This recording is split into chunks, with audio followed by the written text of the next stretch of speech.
Saludos cordiales, bendiciones para todos. Este es su canal Vida y Biblia, un canal donde trataremos temas bíblicos y temas relacionados con la vida cotidiana.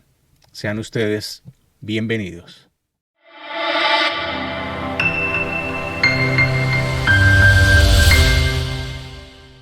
La transportación es parecida, se traslada la persona o el objeto de una parte a otra por el aire. El caminar con los pies desnudos sobre brasas encendidas o tomarlas entre las manos sin quemarse, el traspasarse varias partes del cuerpo con cuchillos o lancetas sin derramar una gota de sangre y otros prodigios semejantes, realizados por la persona poseída por un espíritu, convencen a los espectadores de que hay un poder real en la esfera espiritual que va más allá de los trucos o la superstición. La hechicería y la brujería. La Real Academia define hechizar, según la credulidad del vulgo, privar a uno u otro de la salud o de la vida, trastornarle el juicio o causarle algún daño en virtud del pacto hecho con el diablo y de ciertas confesiones y prácticas supersticiosas. Ya hemos visto varios textos bíblicos sobre la hechicería. Esta era castigada con la muerte en Israel. El Nuevo Testamento enseña que no hay lugar en el cielo para los hechiceros, a menos que se arrepientan, como los de Efeso, antes que sea tarde. Su lugar está en el lago de fuego, Éxodo 22, 18, Apocalipsis 21, 8, 22, 15. La brujería se ve como la forma más baja del espiritismo. Trabaja con espíritus malvados, oscuros, que solo quieren hacerles daño a los seres humanos.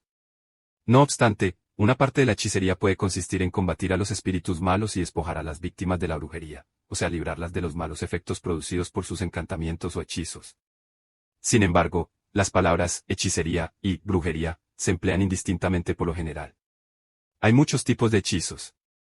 ¿Cuántas señoritas acuden al hechicero, o a la hechicera, para conseguir por sus encantamientos el amor de determinado joven? ¿Y cuántas mujeres abandonadas por sus esposos van en busca de una venganza sobre la otra mujer, que les ha quitado el marido?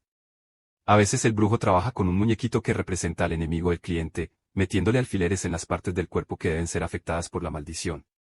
Otras veces emplea el retrato de la persona, alguna prenda de ropa o cualquier objeto que tenga que ver con ella, como recortes de uñas o de cabello. En esos casos hace sus encantamientos sobre esos objetos. En cambio, otros preparan sus brujerías con sangre, centavos de cobre, pañuelos rojos, el cuello y las plumas de un pollo, y cosas por el estilo, mandando tirarlas delante de la puerta de la persona que debe ser víctima del hechizo. Algunos espiritistas trabajan con crucifijos, imágenes o estampas de santos y vírgenes, junto con toda clase de confecciones heredadas del animismo o del budismo. Hay tal mezcla en el simbolismo y en la actividad vengativa atribuida a ciertos santos, que en estos ambientes no se puede discernir dónde termina el catolicismo y dónde empieza la hechicería, una imitación de la obra de Dios. Desde tiempos inmemoriales Satanás se ha dedicado a imitar la obra de Dios. El Señor quiere comunicarse con su pueblo por medio del Espíritu Santo y darle la dirección que necesita. La Iglesia es el cuerpo de Cristo, y cada miembro debe estar bajo el control del Espíritu Santo, el Espíritu de vida, para poder seguir haciendo en el mundo las obras que Cristo empezó cuando estaba en la tierra. El poder del Espíritu se manifiesta a través de los cristianos en la operación de sus dones, para la edificación de la Iglesia y para traer bendición a la humanidad. A su vez, Satanás, el adversario imitador, organiza su propia Iglesia, un cuerpo a través del cual puede orar el espíritu diabólico. Imita la obra de Dios por medio de espíritus engañadores. Falsifica los dones del Espíritu Santo. Aparenta dar bendiciones, pero se tornan en maldición y tragedia. Hasta señala en la Biblia los textos referentes a la obra legítima de Dios para defender la falsificación que él ofrece. Todo esto tiene un efecto doble: 1, hace que algunos caigan en el espiritismo, y 2, ahuyenta a otros de las manifestaciones genuinas del poder de Dios, porque las confunden con las imitaciones satánicas.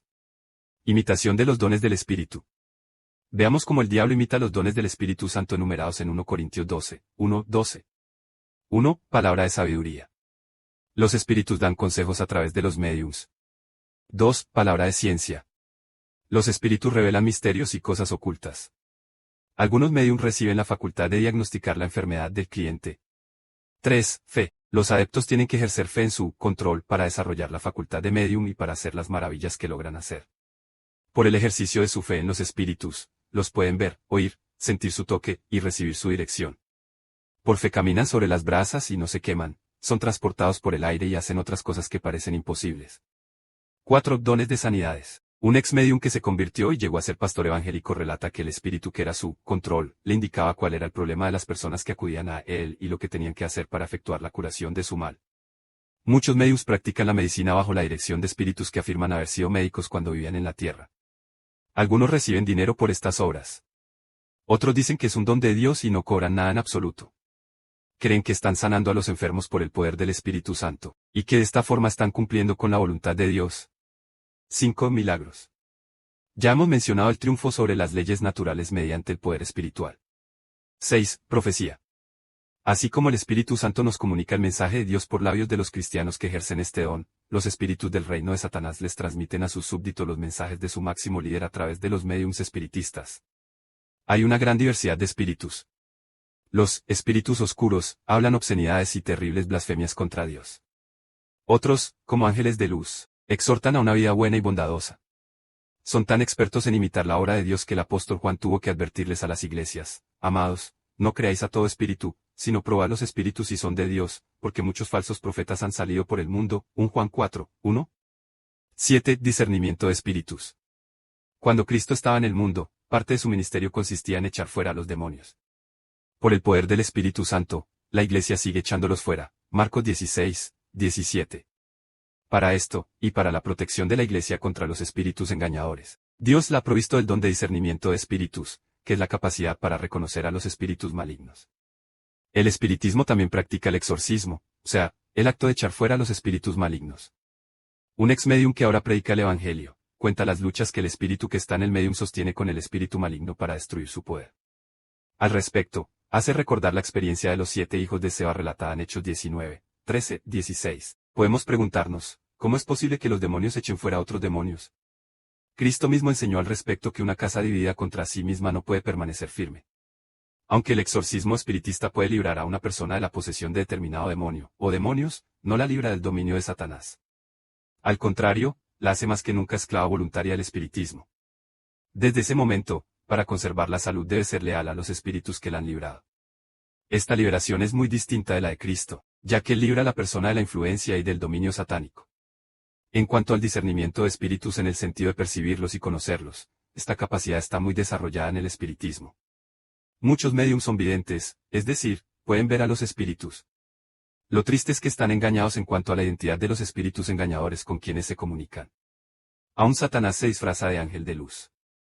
8. Diversos géneros de lenguas. A veces un médium habla en un idioma desconocido para él mientras está bajo el control del demonio. A veces el control habla el idioma de la tierra donde dice que ha vivido. Muchos brujos y hechiceros de origen africano hablan en otras lenguas cuando se les sube el espíritu o el santo. Dicen por lo general que es un espíritu africano que habla un idioma africano mientras hace sus encantamientos. Otros casos citados de esta manifestación incluyen el de un médium que trabajaba bajo el control de un espíritu que pretendía haber sido un médico francés. Hablaba perfectamente el francés y empleaba la terminología de la medicina. Todos sabían que el médium desconocía tanto el francés como la medicina. Se puede imaginar el efecto que esto tendría sobre un cliente que sabía francés y algo de medicina. Aunque los espiritistas toman estas manifestaciones como pruebas de su comunicación con los muertos, los evangélicos solamente las reconocemos como evidencias de que hay un poder espiritual que opera en el médium, pero creemos que el espíritu es un demonio y no un muerto.